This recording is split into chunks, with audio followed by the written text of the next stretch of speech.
Carta a Diogneto. Exórdio. Excelentíssimo Diogneto, vejo que te interessas em aprender a religião dos cristãos e que, muito sábia e cuidadosamente, te informaste sobre eles. Qual é esse Deus no qual confiam e como o veneram, para que todos eles desdenhem o mundo, desprezem a morte e não considerem os deuses que os gregos reconhecem, nem observem a crença dos judeus? Que tipo de amor é esse que eles têm uns para com os outros? E, finalmente, por que essa nova estirpe ou gênero de vida apareceu agora e não antes? Aprovo esse teu desejo e peço a Deus, o qual preside tanto o nosso falar como o nosso ouvir, que me conceda dizer de tal modo que, ao escutar, te tornes melhor. E assim, ao escutares, não se arrependa aquele que falou. Refutação da idolatria. Comecemos.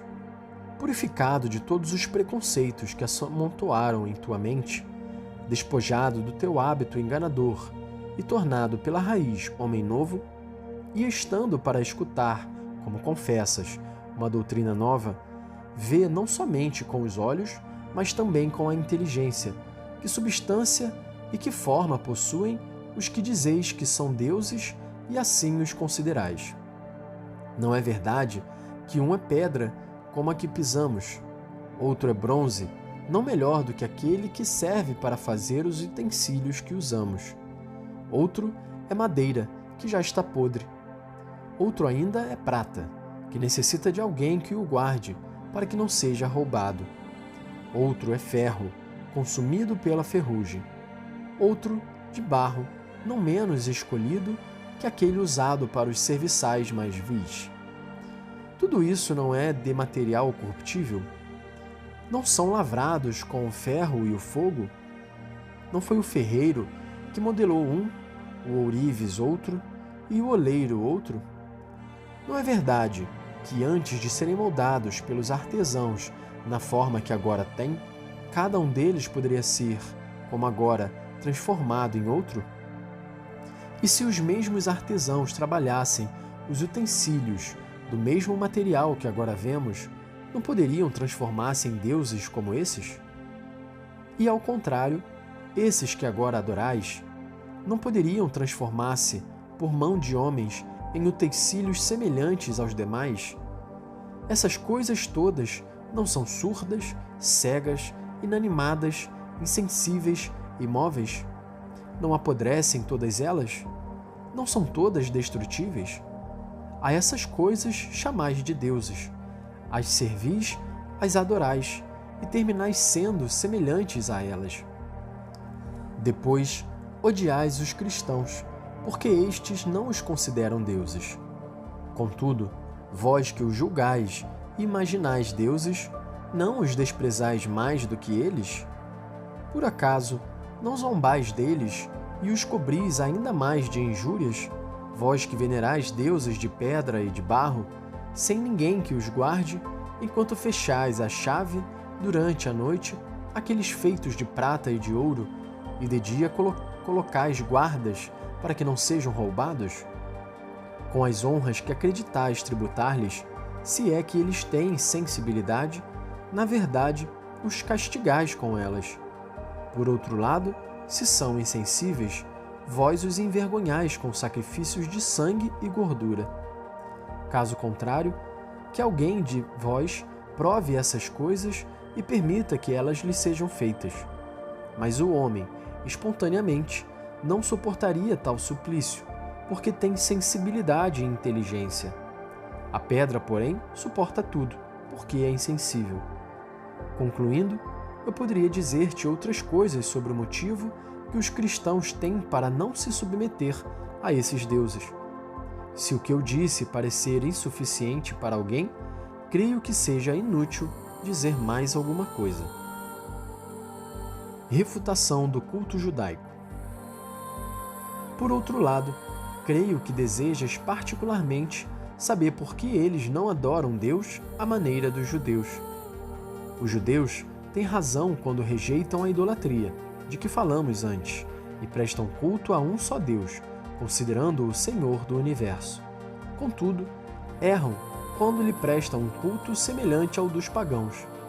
Assim como os gregos demonstram idiotice, sacrificando a coisas insensíveis e surdas, eles também, pensando oferecer a Deus coisas como se ele tivesse necessidade delas, realizam algo que é parecido à loucura e não com um ato de culto. Quem fez o céu e a terra e tudo o que neles existe, e que provê tudo aquilo de que necessitamos, não tem necessidade nenhuma desses bens. Ele próprio fornece as coisas àqueles que acreditam oferecê-las a ele. Aqueles que creem oferecer-lhe sacrifícios com sangue, gordura e holocaustos, e que o enaltecem com esses atos, não me parecem diferentes daqueles que tributam reverência a ídolos surdos, que não podem participar do culto. Os outros imaginam estar dando algo a quem de nada precisa. O ritualismo judaico. Não creio que tenhas necessidade de que eu te informe sobre o escrúpulo deles a respeito de certos alimentos, a sua superstição sobre os sábados, seu orgulho da circuncisão, seu fingimento com jejuns e novilúnios, coisas todas ridículas, que não merecem nenhuma consideração. Não será injusto aceitar algumas das coisas criadas por Deus para uso dos homens como bem criadas e rejeitar outras como inúteis e supérfluas? Não é sacrilégio caluniar a Deus, imaginando que nos proíbe fazer algum bem no dia de sábado? Não é digno de zombaria orgulhar-se da mutilação do corpo como sinal de eleição, acreditando com isso ser particularmente amados por Deus? E o fato de estar em perpétua vigilância diante dos astros e da lua para calcular os meses e os dias e distribuir as disposições de Deus e dividir a mudança das estações conforme seus próprios impulsos, umas para a festa e outras para luto? Quem não consideraria isso prova de insensatez e não de religião? Penso que agora tenhas entendido suficientemente porque os cristãos estão certos em se abster da vaidade e do engano, assim como das complicadas observâncias e das vanglórias dos judeus. Não creias poder aprender do homem o mistério de sua própria religião. O mistério cristão. Os cristãos, de fato, não se distinguem dos outros homens, nem por sua terra, nem por sua língua ou costumes. Com efeito, não moram em cidades próprias, nem falam língua estranha, nem têm algum modo especial de viver. Sua doutrina não foi inventada por eles, graças ao talento e especulação de homens curiosos, nem professam, como outros, algum ensinamento humano. Pelo contrário, vivendo em cidades gregas e bárbaras, conforme a sorte de cada um, e adaptando-se aos costumes do lugar quanto à roupa, ao alimento e ao resto, testemunham um modo de vida social admirável e, sem dúvida, paradoxal. Vivem na sua pátria, mas como forasteiros. Participam de tudo como cristãos e suportam tudo como estrangeiros.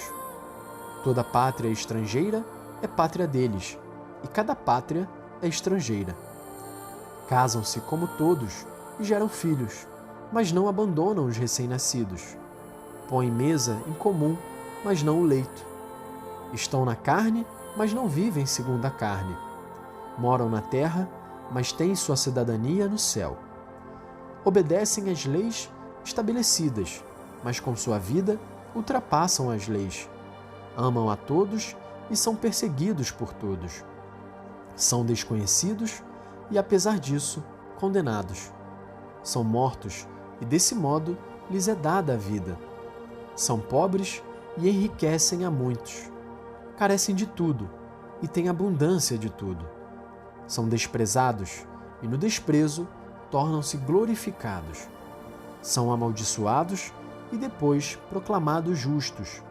São injuriados e bendizem. São maltratados e honram. Fazem o bem e são punidos como malfeitores. São condenados e se alegram como se recebessem a vida. Pelos judeus são combatidos como estrangeiros, pelos gregos são perseguidos, e aqueles que os odeiam não saberiam dizer o motivo do ódio. A alma do mundo. Em poucas palavras, assim como a alma está no corpo, assim os cristãos estão no mundo. A alma está espalhada por todas as partes do corpo, e os cristãos estão em todas as cidades do mundo. A alma habita no corpo, mas não procede do corpo. Os cristãos habitam no mundo, mas não são do mundo. A alma invisível está contida num corpo visível. Os cristãos são vistos no mundo, mas sua religião é invisível. A carne odeia e combate a alma, embora não tenha recebido nenhuma ofensa dela, porque esta a impede de gozar dos prazeres. Embora não tenha sido injustiça dos cristãos, o mundo os odeia, porque estes se opõem aos prazeres. A alma ama a carne e os membros que a odeiam. Também os cristãos amam aqueles que os odeiam. A alma está contida no corpo, mas é ela que sustenta o corpo. Também os cristãos estão no mundo, como numa prisão, mas são eles que sustentam o mundo. A alma imortal habita numa tenda mortal. Também os cristãos habitam como estrangeiros em moradas que se corrompem, esperando a incorruptibilidade nos céus. Maltratada em comidas e bebidas, a alma torna-se melhor. Também os cristãos, maltratados, a cada dia mais se multiplicam. Tal é o posto que Deus lhes determinou, e não lhes é lícito dele desertar. Origem divina do cristianismo. De fato, como já disse, não é uma invenção humana que lhes foi transmitida, nem julgam digno observar com tanto cuidado um pensamento mortal, nem se lhes confiou a administração de mistérios humanos. Ao contrário, aquele que é verdadeiramente Senhor e Criador de tudo, o Deus invisível, ele próprio fez descer do céu, para o meio dos homens, a verdade, a palavra santa e incompreensível, e a colocou em seus corações. Fez isso não mandando para os homens como alguém poderia imaginar, algum dos seus servos ou um anjo, ou algum príncipe daqueles que governam as coisas terrestres, ou algum dos que são encarregados das administrações dos céus, mas o próprio artífice e criador do universo. Aquele por meio do qual ele criou os céus e através do qual encerrou o mar em seus limites. Aquele cujo mistério todos os elementos guardam fielmente. Aquele de cuja mão o sol recebeu as medidas que deve observar em seu curso cotidiano. Aquele a quem a lua obedece, quando lhe manda luzir durante a noite. Aquele a quem obedecem as estrelas, que formam o séquito da lua em seu percurso. Aquele que, finalmente, por meio do qual tudo foi ordenado, delimitado e disposto. Os céus e as coisas que existem nos céus, a terra e as coisas que existem na terra, o mar e as coisas que existem no mar, o fogo, o ar, o abismo, aquilo que está no alto, o que está no profundo e o que está no meio.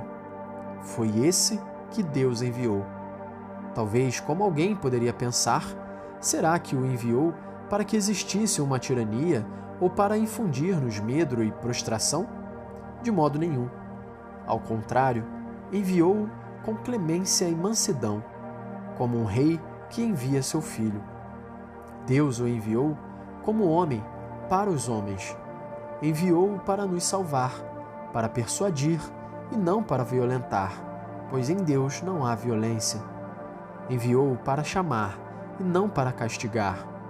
Enviou-o finalmente para amar e não para julgar. Ele o enviará para julgar, e quem poderá suportar a sua presença? Não vês como os cristãos são jogados às feras para que reneguem o Senhor e não se deixam vencer? Não vês como quanto mais são castigados com a morte, tanto mais outros se multiplicam? Isso não parece obra humana. Isso pertence ao poder de Deus, e prova a sua presença. A encarnação. Quem de todos os homens sabia o que é Deus antes que ele próprio viesse? Quererás aceitar os discursos vazios e estúpidos dos filósofos, que por certo são dignos de toda fé? Alguns afirmavam que Deus é fogo. Para onde irão esses, chamando-o Deus? Outros diziam que é água. Outros ainda que é um dos elementos criados por Deus. Não há dúvida de que, se algumas dessas afirmações é aceitável, poderíamos também afirmar que cada uma de todas as criaturas igualmente manifesta Deus. Mas todas essas coisas são charlatanices e invenções de charlatães. Nenhum homem viu, nem conheceu a Deus, mas Ele próprio se revelou a nós. Revelou-se mediante a fé, unicamente pela qual é concedido ver a Deus. Deus, Senhor e Criador do universo, que fez todas as coisas e as estabeleceu em ordem, não só se mostrou amigo dos homens, mas também paciente. Ele sempre foi assim, continua sendo e o será. Clemente, bom, manso e verdadeiro. Somente Ele é bom. Tendo concebido o grande e inefável projeto, Ele o comunicou somente ao Filho. Enquanto o mantinha no mistério e guardava a sua sábia vontade, parecia que não cuidava de nós, não pensava em nós. Todavia, quando, por meio do seu Filho amado, revelou e manifestou o que tinha estabelecido desde o princípio, concedeu-nos junto todas as coisas, não só participar dos seus benefícios, mas ver e compreender coisas que nenhum de nós teria jamais esperado. A economia divina. Quando Deus dispôs tudo em si mesmo, juntamente com seu Filho, no tempo passado, Ele permitiu que nós, conforme a nossa vontade, nos deixássemos arrastar por nossos impulsos desordenados, levados por prazeres e concupiscências. Ele não se comprazia com os nossos pecados, mas apenas os suportava. Também não aprovava aquele tempo de injustiça, mas preparava o tempo atual de justiça, para que nos convencêssemos de que naquele tempo, por causa de nossas obras, éramos indignos da vida, e agora, só pela bondade de Deus, somos dignos dela. Também para que ficasse claro que por nossas próprias forças era impossível entrarmos no reino de Deus, e somente pelo seu poder nos tornamos capazes disso. Quando a nossa injustiça chegou ao máximo e ficou totalmente claro que a única retribuição que podíamos esperar era o castigo e a morte, chegou o tempo que Deus estabelecera para manifestar a sua bondade e o seu poder. Ó imensa bondade e amor de Deus! Ele não nos odiou, não nos rejeitou, nem guardou ressentimento contra nós. Pelo contrário, mostrou-se paciente e nos suportou. Com misericórdia, tomou sobre si os nossos pecados e enviou o seu Filho para nos resgatar. O santo pelos ímpios, o inocente pelos maus, o justo pelos injustos, o incorruptível pelos corruptíveis, o imortal pelos mortais. De fato, que outra coisa poderia cobrir nossos pecados, senão a sua justiça? Por meio de quem poderíamos ter sido justificados, nós, injustos e ímpios, a não ser unicamente pelo Filho de Deus? Ó doce troca! Ó doce obra insondável! Ó inesperados benefícios!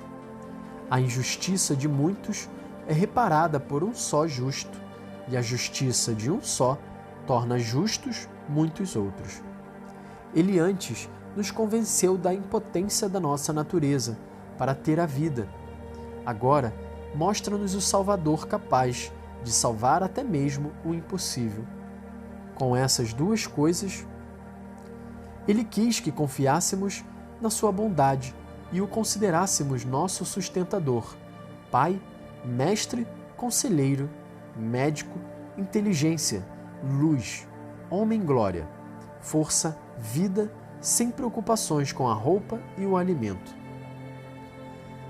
A essência da nova religião.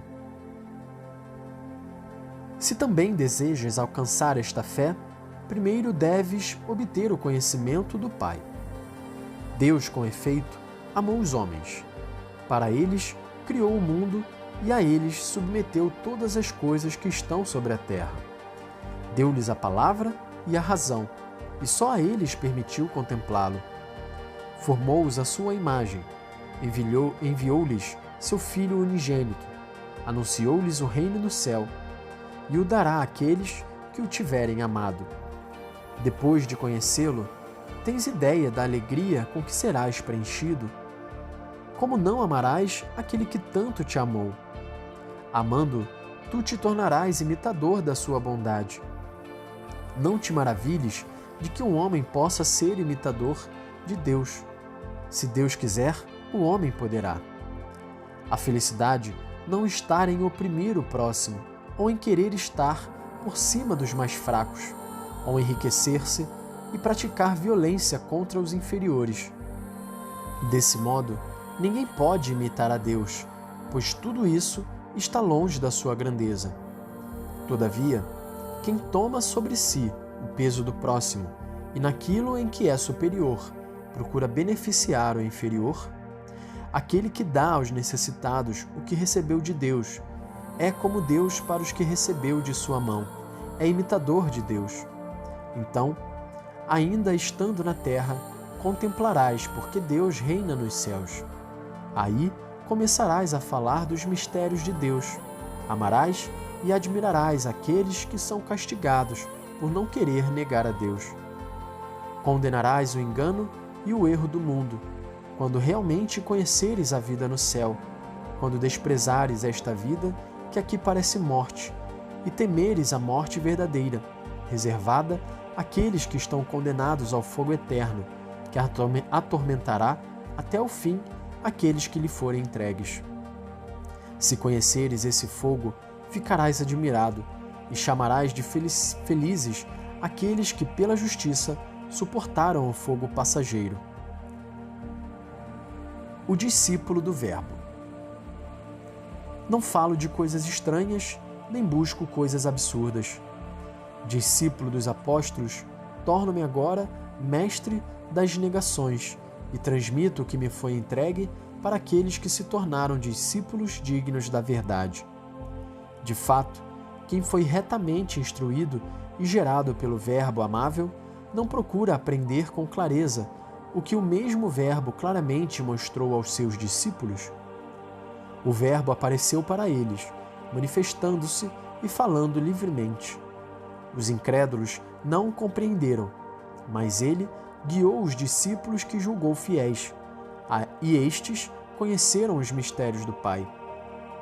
Deus enviou o Verbo como graça, para que se manifestasse ao mundo. Desprezado pelo povo, foi anunciado pelos apóstolos e acreditado pelos pagãos. Desde o princípio, ele apareceu como novo e era antigo, e agora sempre se torna novo nos corações dos fiéis. Ele é desde sempre e hoje é reconhecido como Filho. Por meio dele, a Igreja se enriquece e a graça se multiplica, difundindo-se nos fiéis. Essa graça inspira a sabedoria, desvela os mistérios, anuncia os tempos, alegra-se nos fiéis, entrega-se aos que as buscam, sem infringir as regras da fé nem ultrapassar os limites dos padres. Celebra-se então o temor da lei, reconhece-se a graça dos profetas, conserva-se a fé dos evangelhos, guarda-se a tradição dos apóstolos e a graça da Igreja exulta. Não contristando essa graça, saberás o que o Verbo diz por meio dos que ele quer e quando quer. Com efeito, quantas coisas fomos levados a vos explicar, com zelo pela vontade do Verbo que nos inspira. Nós vos comunicamos, por amor, essas mesmas coisas que nos foram reveladas. A verdadeira ciência. Atendendo e ouvindo com cuidado, conhecereis que coisas Deus prepara para os que o amam com lealdade. Transformam-se em paraíso de delícias, produzindo em si mesmos uma árvore fértil e frondosa, ornados com toda a variedade de frutos. Com efeito, nesse lugar foi plantada a árvore da ciência e a árvore da vida. Não é a árvore da ciência que mata, e sim a desobediência. Não é sem sentido o que está escrito. No princípio, Deus plantou a árvore da ciência da vida no meio do paraíso, indicando assim a vida por meio da ciência. Contudo, por não tê-la usado de maneira pura, os primeiros homens ficaram nus por causa da sedução da serpente. De fato, não há vida sem ciência, nem ciência segura sem verdadeira vida, e por isso as duas árvores foram plantadas uma perto da outra. Compreendendo essa força e lastimando a ciência que se exercita sobre a vida sem a norma da verdade, o apóstolo diz: a ciência incha, o amor, porém, edifica. De fato, quem pensa que sabe alguma coisa sem a verdadeira ciência, testemunhada pela vida, não sabe nada. É enganado pela serpente, não tendo amado a vida. Aquele, porém, que sabe com temor e procura a vida, planta na esperança, esperando o fruto. Que a ciência seja coração para ti. A vida seja o verbo verdadeiramente compreendido. Levando a árvore dele e produzindo fruto, sempre colherás o que é agradável diante de Deus. O que a serpente não toca, nem se mistura em engano. Nem Eva é corrompida, mas reconhecida como virgem. A salvação é mostrada, os apóstolos são compreendidos, a Páscoa do Senhor se adianta, os círios se reúnem, harmoniza-se com o mundo, e instruindo os santos, o Verbo se alegra, pelo qual o Pai é glorificado. A Ele a glória pelos séculos. Amém.